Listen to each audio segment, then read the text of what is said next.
প্রিয় দর্শক, আমি শফিকুল ইসলাম এবং আপনারা দেখছেন আরামবাগ টিভি। দর্শক, আজকে সকাল সকালে বেরিয়ে পড়েছি সন্দেশখালির উদ্দেশ্যে। আরামবাগ থেকে অনেকটা রাস্তা, মোটামুটি কলকাতার কাছাকাছি পৌঁছে গেছি। সন্দেশখালিতে একটু আর কি চাক্ষুষ করতে চাই যে কি হচ্ছে ওখানে।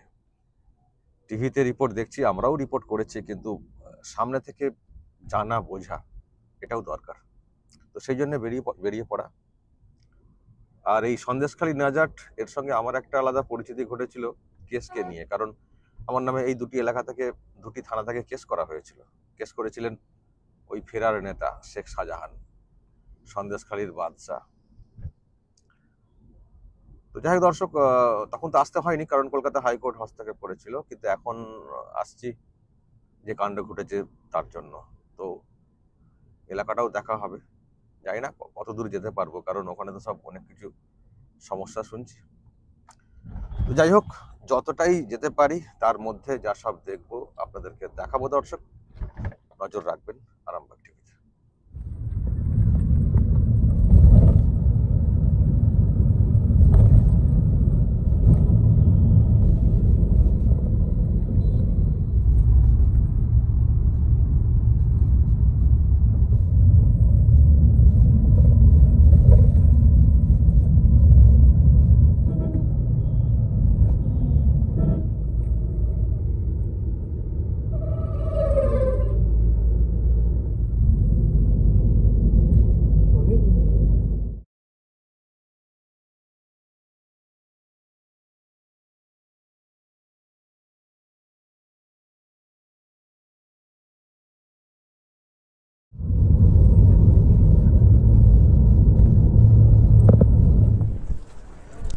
দর্শক, এবার নদী পেরোতে হবে।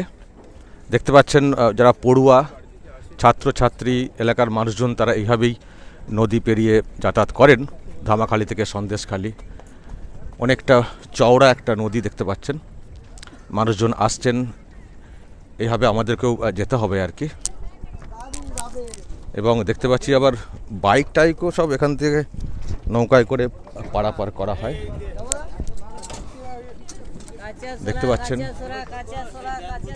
বিপজ্জনক আর কি, মানে আমরা তো অভ্যস্ত নয় নৌকাতে এইভাবে পারাপার হওয়াতে। বাপ রে বাপ, আরে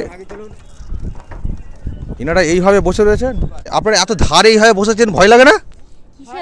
ভয় করে আর কোথায় যাব? ও বাবা, দেখি দিদি, সত্যি আমাদের তো এরকম নৌকায় করে আমরা কখনো যাতায়াত করিনি। কিন্তু আপনারা এরকম ধারে বসেছেন, আপনাদের কোনো ভয় লাগে না? ভয় করে কি করবো, মানে দুনিয়া তো উৎপাত করে মানুষ মেরে দিচ্ছে, গেলেও তো আরো ভালো হবেন। না দোক দিয়ে লোকে খাওয়ায় কষ্ট দিচ্ছে, লোকে লিস্ট টাকা বন্ধ করতেছে, লোকে জমি জায়গা লুটপাট করতেছে। তাহলে এরকম বেঁচে থাকার চাইতে মরে যাওয়াই ভালো না? খুব অত্যাচার হচ্ছে না? আচ্ছা, মানে খুব এখানে কি সব রকম সহজ? দুটো রুগী চলে গেল, ট্রিটমেন্ট করতে পারেনি, 7 বছরের লিস্ট কেটে দিলে 900 টাকা কোনো বদমাইশি করে। কি বলছেন? 7 বছরের লিস্ট আমার 1 বছরে কেটে দিলে না। আমার লিজ জমি।